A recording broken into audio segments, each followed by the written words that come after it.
Having looked at what a conservation investment plan is, as well as some case studies of these being developed in places elsewhere, we move into part 2 of this video series that focuses on the framework we developed and follows the step-by-step approach to developing a CIP.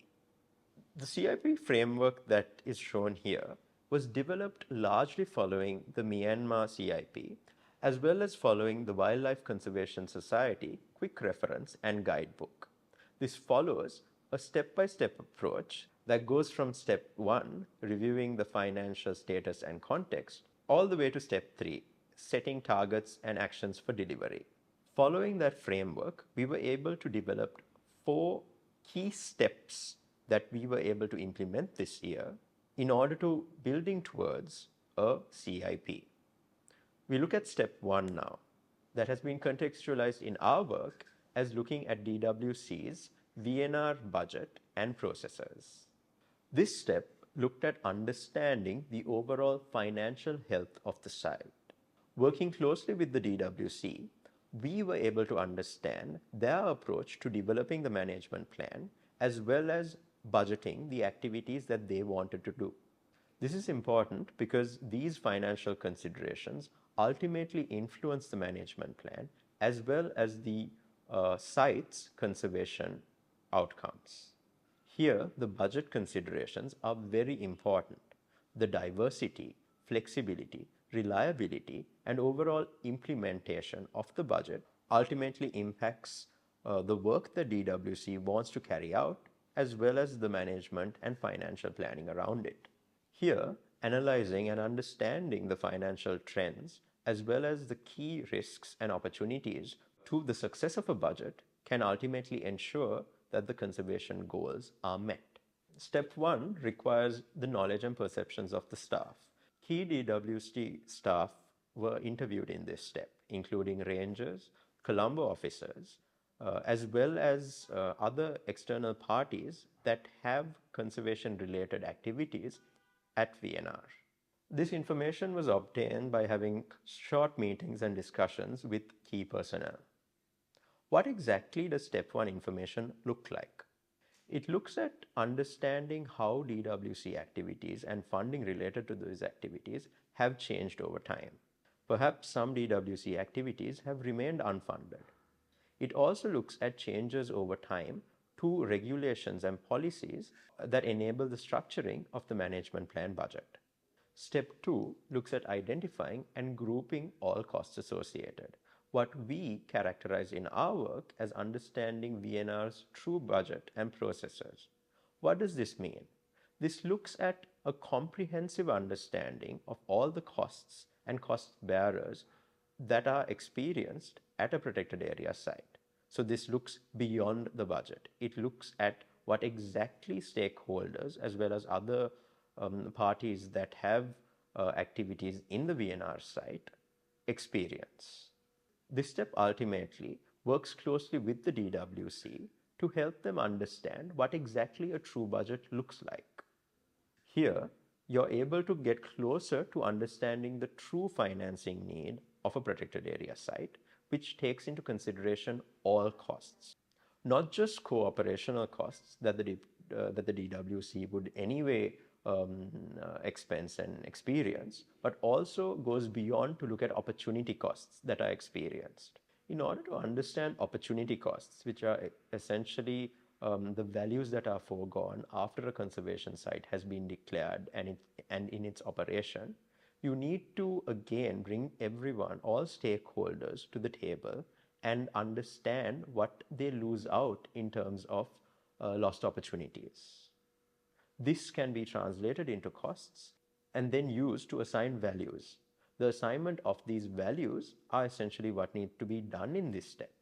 How these values are dealt with, who exactly foots this bill, is an entirely different question. A short meeting or multiple short meetings with different stakeholder groups can be conducted to understand exactly what these costs look like and better value them. These costs, which are typically borne by local communities, need to be considered, and this is a good first step to bringing their experiences and bringing their understanding to allow the Conservation Authority to address these, for example, by offering compensation. Ideally, after having done step 1 and step 2, you have a strong foundation to move on to step 3 that looks at the funding needs and the funding gap. This was contextualized in our work as the budget and processes gap. We wanted to work with the Department of Wildlife to make them understand that while the budget sets out exactly what they need to do, it may in fact not consider all costs and cost bearers. Once considering these costs, it's a question of how exactly it's dealt with. But you have a value, you have line items that can be now dealt with in terms of an opportunity cost. This step typically doesn't require collecting new information, but rather looks at modifying the existing information collected in step 1 and step 2 to understand what this gap looks like.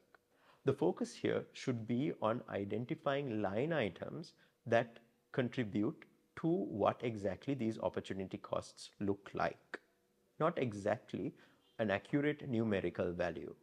As conducted previously in step 1 and step 2, this also focuses on the stakeholders' knowledge and perceptions based on their interactions with the protected area site. It's important to keep in mind that in this step, there might be new discoveries in terms of line items or costs that haven't been considered either in step 1 or step 2. And this is a good chance to actually introduce them and maybe even revisit those 2 previous steps. This points to the fact that developing a CIP should be an iterative process because you're able to learn new information and adjust the steps accordingly. However, by the end of step 3, you would have able to identify a list of funding needs as well as interventions that are needed to overcome these funding gaps. This brings us to step 4, where we introduce certain key concepts to the Department of Wildlife contextualized in our work. This is for the ultimate purpose of identifying innovative solutions, having now identified a gap after the conclusion of step 3. Therefore, this step, while based on the knowledge and experiences of protected area staff and other stakeholders, also brings in expert opinions as to how best to deliver solutions. By having meetings and discussions with such groups, you'll be able to generate the necessary information to decide next steps, as well as solutions that can be incorporated into the CIP. This step again is crucial to identify new sources of funds and therefore must be handled with this kept in mind.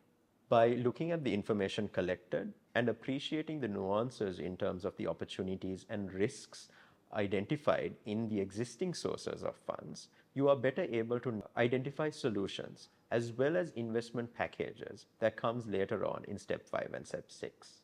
This step also looks at how the budget can now be prioritized and changed to accommodate what exactly all the stakeholders require in line with the conservation manager or conservation authority. As a final output of this step, you will basically have all the stakeholder considerations through the conservation authority's lens understood and addressed in a comprehensive CIP foundation.